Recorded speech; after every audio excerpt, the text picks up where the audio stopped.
अस्सलामुअलैकुम दोस्तों, मैं जीम। आइए मेरी कहानी सुने। एक दिन अहमद के दोस्त उसके घर आए। अम्मी जग में शरबत बना कर ले आईं। अहमद और उसके सब दोस्तों ने ठंडा ठंडा शरबत पिया।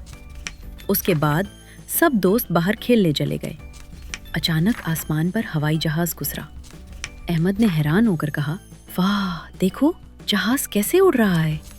मुझे उम्मीद है कि आपको मेरी कहानी पसंद आई होगी। अलविदा दोस्तों, अगली बार मिलते हैं। अस्सलामुअलैकुम दोस्तों, मैं चे हूँ। आइए मेरी कहानी सुने।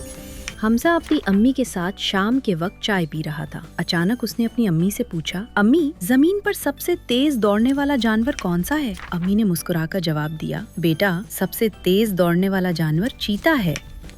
हमजा ने पूछा, अम्मी क्या मैं भी चीते की तरह तेज दौड़ सकता हूँ? अम्मी ने हंसकर कहा, बेटा तुम भी अपनी मेहनत और कोशिश से बहुत तेज दौड़ सकते हो, लेकिन चीते की रफ्तार तो सबसे अलग है। मुझे उम्मीद है कि आपको मेरी कहानी पसंद आई होगी। अलविदा दोस्तों, अगली बार मिलते हैं।